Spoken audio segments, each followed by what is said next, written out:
Bismillahirrahmanirrahim. Assalamualaikum warahmatullahi ta'ala wabarakatuh. Al-Fatihah. A'udzubillahi minasyaitonir rajim. Bismillahirrahmanirrahim. Alhamdulillahi rabbil alamin. Ar-Rahmanir Rahim. Maliki yaumiddin. Iyyaka na'budu wa iyyaka nasta'in. Ihdinas siratal mustaqim. Siratal ladzina an'amta 'alaihim ghairil maghdubi 'alaihim waladdallin. Amin. Alhamdulillahi rabbil alamin. Alhamdulillahilladzi arsala rasulahu bil huda wa dinil haqq liyudhhirahu 'ala ad-din kullihi walau karihal musyrikun. Asyhadu an la ilaha illallah wahdahu la syarika lah wa asyhadu anna Muhammadan abduhu wa rasuluh. Allahumma salli wa sallim wa barik ala sayyidina Muhammad wa ala alihi wa ashabihi wa man tabi'ahum bi ihsanin ila yaumiddin. Rabbana iftah bainana wa baina qaumina bil haqq wa anta khairul fatihin. Rabbi shrah lana sudurana wa yassir lana umurana wa ahlul 'uqdatam min alsinatina yafqahu qawlana. Allahumma arina haqqa haqqan warzuqna ittiba'ah wa arina batilan batila warzuqna ijtinabah. Allahumma alhimni rushdi wa 'adni min syarri nafsi. Rabbana atina min ladunka rahmah wa hayyi lana min amrina rasyada. Allahumma zidna 'ilman nafi'a warzuqna fahman wasi'a. Walhamdulillahi rabbil alamin.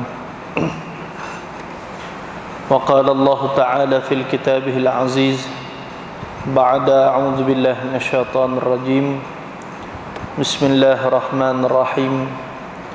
Tabbat yada abi lahabin wa tab ma aghna 'anhu maluhu wa ma kasab sayasla naran dhata lahab wa imra'atuhu hammalatal hatab fi jidha hablum min masad. Sadaqallahul azim. Surah Al-Masad ataupun surah Al-Lahab, ayat yang pertama sehingga ayat yang kelima. Amma ba'du.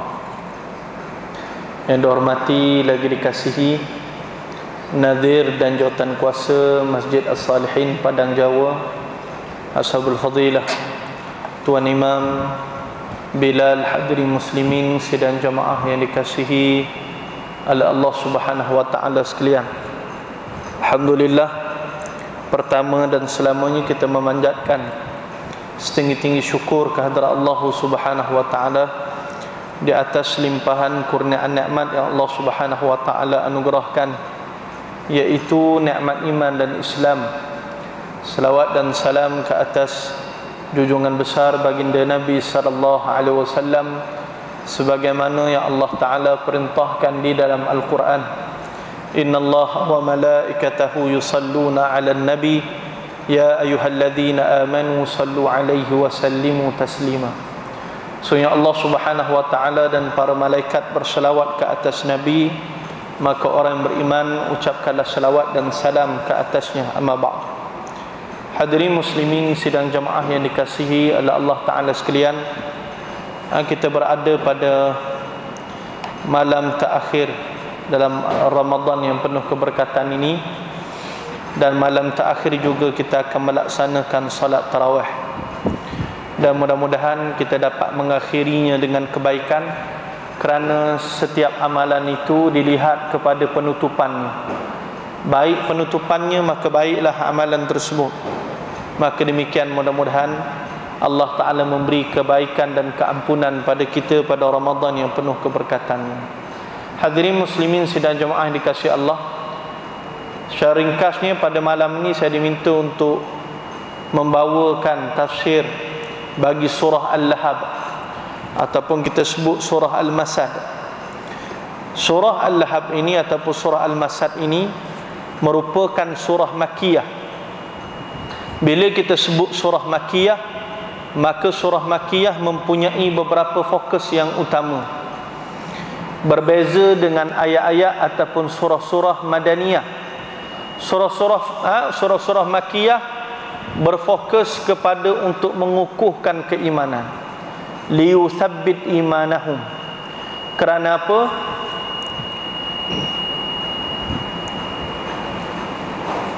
Kerana umat Islam pada fasa makiyah itu menghadapi ujian yang mencabar dan menduga keimanan mereka. Maka ayat-ayat yang Allah Ta'ala turunkan pada fasa makiyah itu sifatnya bagi mengukuhkan keimanan. Kerana umat Islam berhadapan dengan mereka yang lengkap daripada sudut persenjataannya, kekuatannya, kekuasaannya.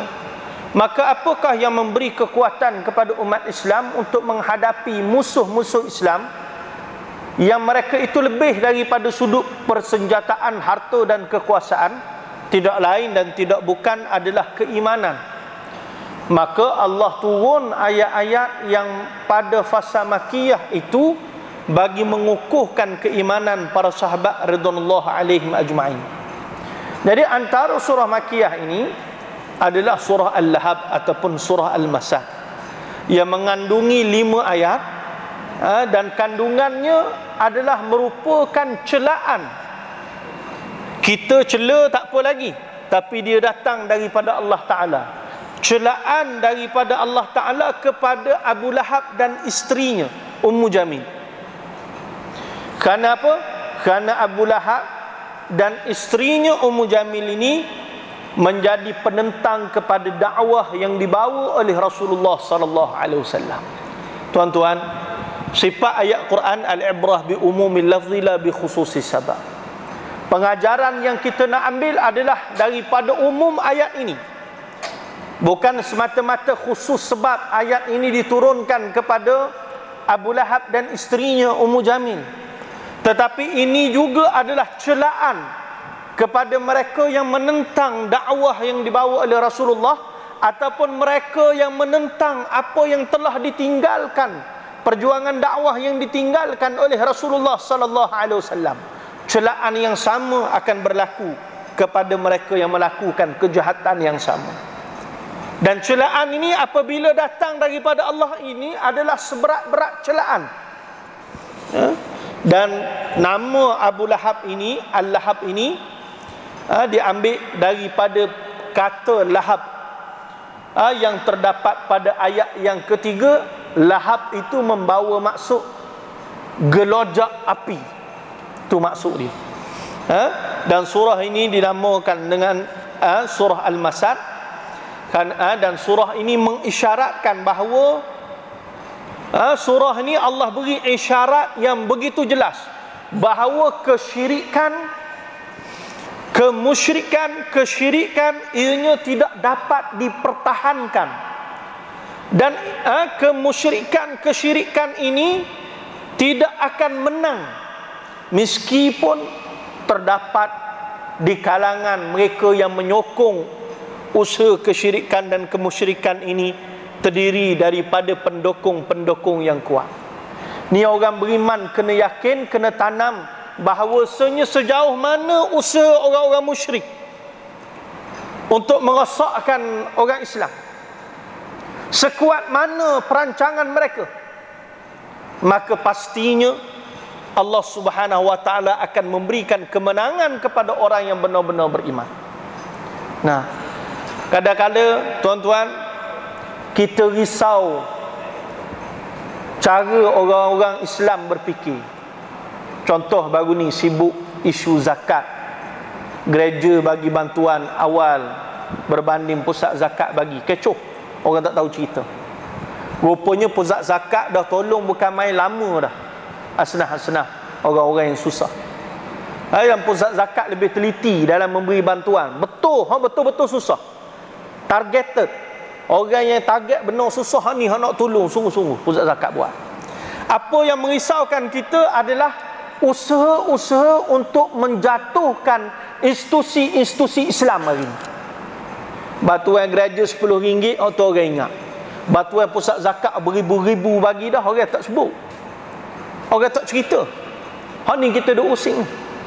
usaha-usaha untuk menjatuhkan institusi-institusi Islam, perkara yang paling merusingkan kita. Kita tak sedar bahawa bila kita memberi bahagian sokongan pada perkara tersebut, akhirnya ia memberi kesan kepada kaum muslimin seluruhnya. Kita lupa pada apa yang berlaku kepada khilafah Turki Uthmaniyah, apa yang berlaku kepada Sultan Abdul Hamid yang kedua. Tuan-tuan, usaha untuk menjatuhkan khalifah ini dimulai sedikit demi sedikit. Nah, bak kata seorang padri yang usaha untuk membawa gerakan kristianisasi di Malaysia ni, dia kata apa? Kita nak rebuh orang Islam ni super katok. Rebuh bagi panah sikit-sikit, sedar-sedar mati dah, masuk dah. Artinya usaha itu berlangsung sikit demi sikit untuk orang meninggalkan Islam dalam keadaan tak sedar. Ini teori domino satu-satu, sehinggalah akhir sekali akan runtuhlah institusi Islam. Apa yang berlaku pada khilafah Turki Uthmaniyah Sultan Abdul Hamid yang kedua? Gerakan Islah yang kononnya dibawa oleh Mustafa Kamal Atatürk, konon-konon gerakan perubahan, tak setuju dengan khalifah, ya? Dalam keadaan khalifah orang yang saleh, walaupun sebelumnya ada beberapa perkara yang tak betul khalifah sebelumnya, tetapi ia bukan memberi isyarat untuk diruntuhkan sistem tersebut. Tapi yang berlaku, orang Islam terleka, tertipu dengan gerakan yang dibawa oleh Mustafa Kamal Atatürk, sehingga berjaya akhirnya meruntuhkan sistem khilafah Islam ini, yang akhirnya memberi kesan kepada seluruh wilayah kaum muslim, kerana terpengaruh dengan beberapa sentimen. Ini bahaya. Kerana itu tuan-tuan sidang jemaah yang dikasihi oleh Allah Ta'ala, kita tak dapat nafi emosi kita ada marah, tapi jangan sebab marahkan nyamuk kita bakar kelambu. Dan sidang jemaah yang dikasihi oleh Allah Ta'ala sekalian, dan ayat penting untuk kita bicarakan surah Al-Masad ini, Allah memberi isyarat yang begitu jelas. Sekuat mana pun gerakan mereka yang musyrik, pendukung-pendukungnya bekerja keras untuk meruntuhkan, merosakkan orang Islam, ia takkan menang dan ia takkan dapat dipertahankan selama mana ada benteng kaum muslimin yang benar-benar ikhlas memperjuangkan agamanya, mukhlishina lahuddin. Hak kita duk lau-lau dalam takbir raya itu, bahawa agama ini akan dijaga, ditegakkan oleh orang-orang yang ikhlas. Dan hadirin rahmati Allah, kita pergi pada tafsir ayat. Dalam ayat yang pertama, Allah Subhanahu wa taala berfirman, tabbat yada abi lahabin wa tab, celakalah, binasalah kedua tangan Abu Lahab, dan sesungguhnya dia akan binasa. Allah beri pertama sekali, Allah Ta'ala terus memberikan kebinasaan, kecelakaan di atas tangan Abu Lahab, yang mencederakan Nabi, yang menyakiti Nabi, yang menghina Nabi, yang menentang Nabi. Orang yang paling gembira saat Nabi lahir, Abu Lahab ni. Nah, baca dalam sirah Ibn Hisham, sembelih unta sampai 100 ekor unta, sembelih sambut Nabi lahir, junjung Nabi bawa keliling Baitullah, sebut hadza ibni wa hadza fakhri, hadza ibni wa hadza fakhri, hadza ibni wa hadza fakhri. Ni Abu Lahab sebut, inilah anak aku. Abu Lahab nisbahkan Nabi sebagai anaknya, ini anak aku. Wa hadza fakhri, dan inilah kecintaan bagi aku. Orang yang paling suka, paling gembira dengan kelahiran baginda Nabi sallallahu alaihi wasallam, paling cinta saat Nabi lahir, akhirnya menjadi orang yang paling kuat menentang risalah yang dibawa oleh Nabi, paling tegar menentang risalah yang dibawa oleh Nabi, sehingga menjadi orang yang berada di barisan yang paling hadapan menentang Nabi. Hatta dia yang mencelakakan Nabi. Nah, bila Nabi duduk Darun Nadwah, Nabi sebut tentang risalah Islam, Nabi sebut bahawa di belakang kita ni ada mara bahaya yang akan datang. Kalau aku beritahu kamu bahawa belakang kita ni ada mara bahaya yang akan datang, apakah kamu akan beriman? Ni Nabi tanya pada orang-orang Arab. Orang Arab kata, wahai Muhammad, mu cakap apa saja kami beriman belaka. Mu sebut je apa saja Muhammad, kami beriman. Kami percaya sebab kamu tak aja bohong. Kamu digelak Al-Amin. Lalu Nabi kata bahawasanya aku nak ajak kamu nak beriman kepada Allah. Adanya kiamat, hari pembalasan, yang akan mengazab seksa mereka yang mensyirikkan Allah. Abu Lahab, apa yang keluar daripada mulut dia? Tabbat kaya Muhammad. Hal hadha jama'tana, hal hadha jama'tana. Celaka kamu wahai Muhammad, sebab ni kau himpunkan kami, ajak kami beriman kepada Allah. Ya. Bila Abu Lahab mencelakakan Nabi, dia celakakan Nabi sekali tu je, tak ada apa-apa kesan. Tapi Allah turun ayat ini mencelakakannya selama-lamanya. Bila Allah yang mencelakakan, tak ada apa yang boleh menghalang lagi, dan tak ada apa yang boleh menyelamatkannya lagi. Dan Allah Ta'ala sebut, ma aghna anhu maluhu wa ma kasab, dan tidak berfaedah kepadanya harta bendanya, maluhu wa ma kasab, dan apa yang telah diusahakan. Saat Allah celakakan dia, Allah binasakan dia, harta benda yang dia ada banyak mana pun takkan boleh membantu dia di hari akhirat saat dia mendapat pembalasan. Apa yang diusahakan, ramai mana pengikut, tak ada siapa yang boleh menolongnya. Tuan-tuan, bila menyebut tentang kiamat ni perbuatan orang musyrik yang Allah Ta'ala cukup murka. Bila Nabi sebut kepada mereka tentang kiamat, seringkali mereka mengejek dan mendustakan apa yang Nabi sampaikan. Sehingga Allah Ta'ala turun dalam surah An-Nahl ayat pertama, ata amrullah fala tasta'jilu subhanahu wa ta'ala amma yusyrikun.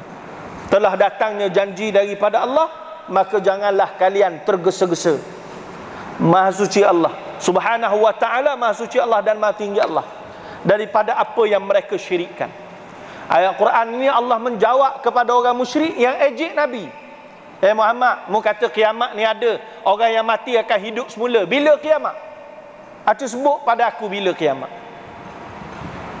Kalau betul kiamat ni ada orang yang mati hidup semula, hidupkan sekarang orang yang dah mati. Datangkan sekarang kiamat ini.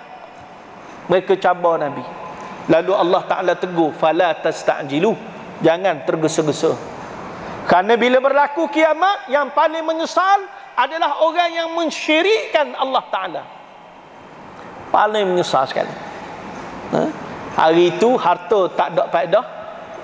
Apa yang dikerjakan di atas muka dunia semua tak ada faedah. Apa yang mereka banggakan di atas muka dunia sikit pun tak boleh menolong mereka. Dan Allah Ta'ala sebut, sayasla naran dhata lahab. Kelak dia akan masuk dalam api neraka yang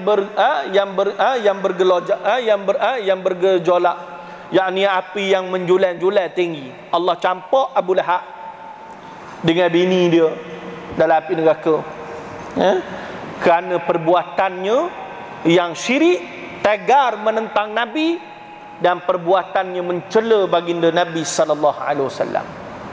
Dan Allah Ta'ala sebut lagi, wa imra'atuhu hammalatal hatab, dan begitu jugalah wa imra'atuhu, isteri dia Ummu Jamil tadi, begitu juga isteri dia yang akhirat besok bila tok lelaki dia, suami dia dibakar dalam api neraka, isteri inilah akan pikul kayu bakar bagi api neraka yang akan bakar diri isterinya dan suaminya.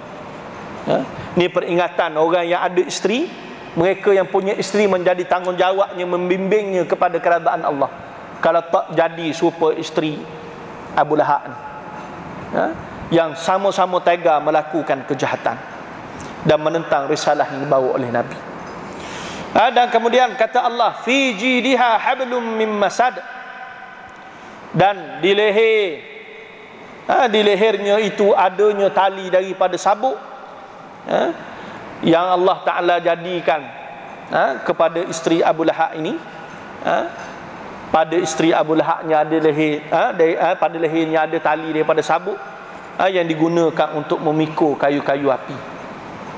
Tuan-tuan sidang jemaah yang dikasihi Allah, kerana itu surah ini dia cerita azab yang Allah Ta'ala kenakan kepada Abu Lahab dan isterinya, sepasang suami isteri yang sama-sama jahat menentang risalah tauhid, menjadi musuh kepada baginda Nabi, sehingga diriwayatkan bahawa Ummu Jamil ni perbuatannya, setiap kali Nabi nak lalu satu jalan dia akan letakkan duri supaya Nabi disakiti, sehinggalah ditetapkan Allah di hari akhirat kelak dibakar menjadi pembawa kayu bakar api neraka. Hadirin dirahmati Allah Subhanahu wa taala sekalian, itu sikit daripada ayat, mudah-mudahan memberi manfaat kepada hadirin hadirat. Dan akhirnya di belakang sana ada tabung bagi Ma'had Al-Munir, pusat tahfiz dan turaf bagi anak yatim dan asnaf yang telah kita wujudkan lebih 10 tahun, menggerakkan pendidikan percuma kepada anak-anak yang memerlukan, anak-anak terbiar dan lain-lain, yang mana kita di Jalan Kebun, Taman Wira Permai, kita lalukan sumbangan tuan-tuan puan-puan sidang jemaah sekalian. Yang kedua, kita membuka lot wakaf 1 lot RM50 bagi pembangunan ma'had ini, bagi pembangunan surau dan asrama. Mudah-mudahan Allah Ta'ala melimpahi ganjaran dan kebaikan. Di sana ada tabung ma'had dan flyers berkaitan tentang ma'had. Wallahu ta'ala a'lam, wabillahi taufiq wal hidayah. Wassalamualaikum warahmatullahi ta'ala wabarakatuh.